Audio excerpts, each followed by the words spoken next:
When Tissot released their 35mm PRX, I was super intrigued because 35mm, that would perfectly suit my wrist. And I wanted one for myself. The only problem is I didn't have $700 to splurge on a watch. So when Namoki released their $400 NRX, that's 36mm, I reached out to them and asked them if they could send one over for review, and they graciously said yes. And as always, they have no input on the content of this review. My thoughts are completely my own. Honestly, after wearing it for some time, it has legitimately become one of my favorite watches in my collection to date.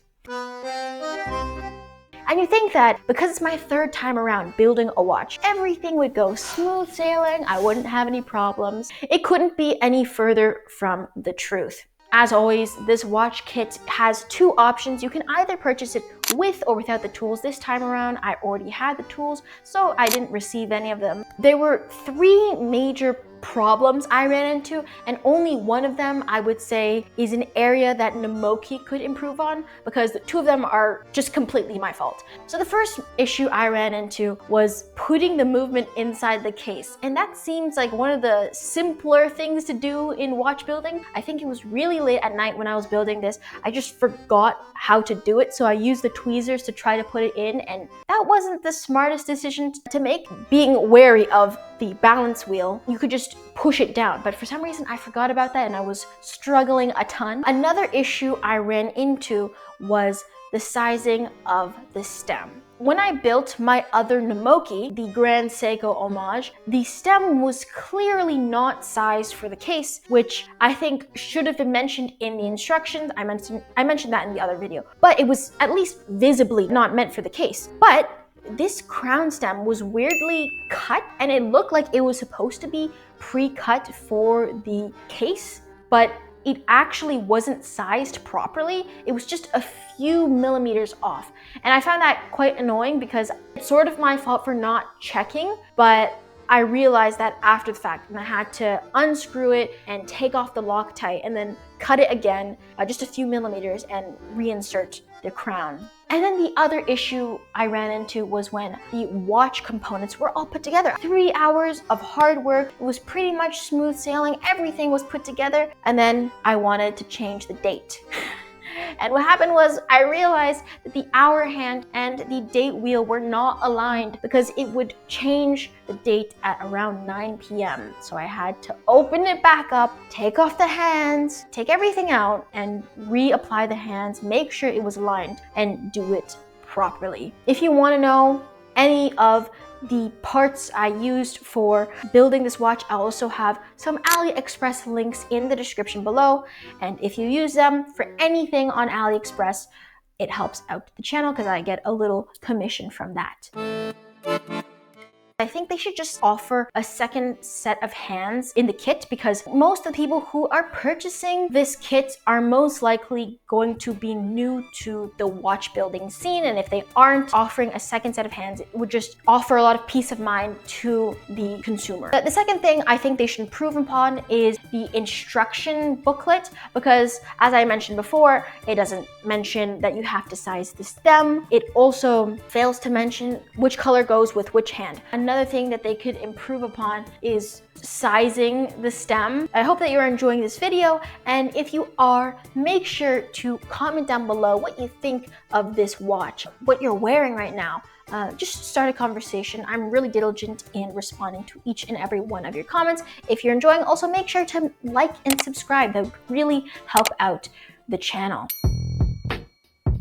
So after putting it all together, the one thing that really stood out to me was the case. There's very little credit I can give to Namoki in terms of the actual design, obviously because they're homaging the PRX. But I think that the way that they executed it was really, really, really well done. One thing that really adds to the character of this watch, there are polished chamfered edges. The top and bottom of the links are polished. The links themselves are brushed. The whole watch is vertically brushed and the bezel is polished. It really leans into the angular and modern-esque look of a watch. To the average watch enthusiast, they know of this integrated style bracelet watch, but to the average person, this is a very, very visually unique watch. I really just can't tell you how beautiful this watch is and how well executed this bracelet is. If you want to purchase anything from Namoki's website, I'll have it linked down below. It is an affiliate link, and actually if you use the affiliate link, you'll get 5 to 10% off depending on when you actually see this video. I almost forgot to mention the specifications because this watch is just, it's stunning. This comes at 36 millimeters in diameter. It is an integrated bracelet. You're probably not going to want to switch this onto a strap. And it also comes in at 42 millimeters in lug to lug. And it comes in at 11 meters in terms of thickness. So this is a very wearable case size for virtually anyone's wrist. My wrist is 6.5 inches. So if you have a 6-inch wrist, even 6-inch and above, this will suit your wrist so well. I don't think that this is too small for larger wrists. For those larger wristed people, I think this would work very well on your wrist as well. So this comes with a closed, sterile case back. It comes with a butterfly clasp that I really do enjoy. This watch has just surprised me. I didn't think I would like butterfly clasps because there's no micro adjustment and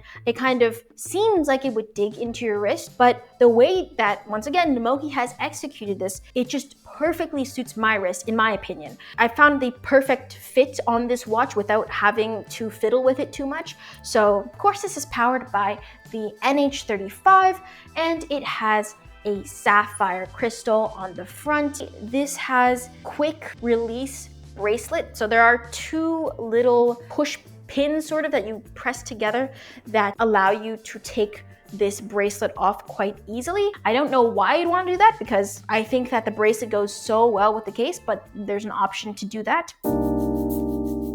One thing that you probably have noticed, the keen-eyed amongst you, the dial and the handset are not actually completely based off the PRX. They're actually based off the Royal Oak. And I'm pretty sure that was a cost-cutting measure on Namoki's part because they already offer a whole bunch of different Royal Oak parts. So they just kind of put this in here for convenience sake. I do think that the dial and the handset go really, really well with the overall look of this NRX. Because the thing is, the PRX is obviously based off Gerald Genta's AP Royal Oak. And so I think it's fitting that you actually get an explicit mixture of the two. One of the things I do prefer about this AP handset and dial over the actual PRX handset and dial is the fact that the handset blends into the dial and it looks more cohesive versus the Tissot PRX handset, which looks slightly different from the markers on the dial, and I think it looks a little bit less cohesive. One thing that I will mention that I prefer from the PRX's dial design is the framed date window on the dial. It actually has a stainless steel outline on the Tissot PRX, whereas on the AP Royal Oak and this NRX, it looks like the date window was an afterthought. This dial is green, but it doesn't appear green in most lighting scenarios. It appears like a sort of blackish, and that's what I really like about it. This watch is very versatile because you can kind of get away with it with any sort of outfit because it does appear black in most lighting, but when you go outside, you'll see how vibrant the green is, and it looks sort of like an emerald green. So I think this watch dial is super, super multifaceted. In terms of the bracelet, this is so cliche, but it plays with the light. It's so interesting because when you think of a watch playing with the light, you think of a polished side of the watch reflecting the light off. But in fact, this watch has brushed links, and those brushed links reflect the light in a very, very unique way. I just really can't tell you how much I enjoy this watch. Once I put this on, I haven't been able to take it off. That's why I haven't done a wrist check, because I've been wearing this watch. Even if you aren't super interested in the dial or the handset, but if you're interested in the case and the bracelet, I definitely recommend checking out Namoki's website and purchasing just the case and bracelet to continue to mod one of your own watches and make it your own. Let's discuss the elephant in the room. And it's that you could get a Tissot Quartz PRX for around $100 more than Namoki's NRX. So obviously there are some upsides to purchasing the actual PRX, namely the brand heritage that Tissot has. It's a Swiss brand. It's been around for a very, very long time. And most likely the finishing on the bracelet and on the dial is probably going to be better than Namoki's.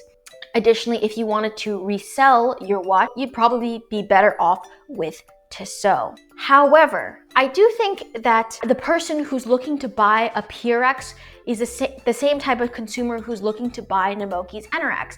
And I think that Namoki perfectly positioned themselves just below the price bracket of Tissot's Quartz PRX because there are definite upsides to Namoki's watch, especially for modders. You're not gonna buy a Quartz PRX to modify it, whereas Namoki openly encourages the modification of your watches. And also, you get an automatic movement with this. And of course, the NH35 is a very basic automatic movement, but it's an automatic movement nonetheless. And I know that a lot of people do really care about that.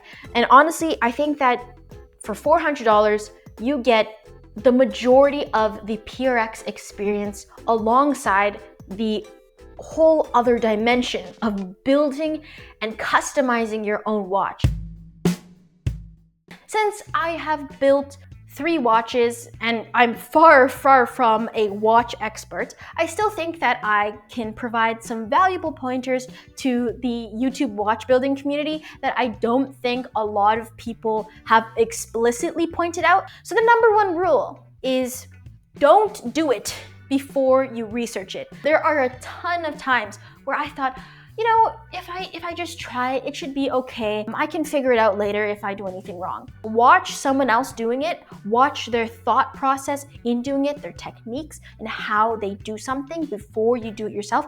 Because if you don't, you run the risk of breaking things. If you watch my first watch build, I tried to put the seconds hand on before watching a tutorial. After watching a few tutorials online, I realized after the fact, unfortunately, that you have to be so extremely delicate with the seconds hand. One big technique that helped me out a ton for the seconds hand is by first leveling your eyes with the movement and the handset using a magnifying glass or a loupe, and then making sure that when you align the seconds hand on the pinion of the watch, if you can move it around, that's not good. That means it's not actually on the pinion.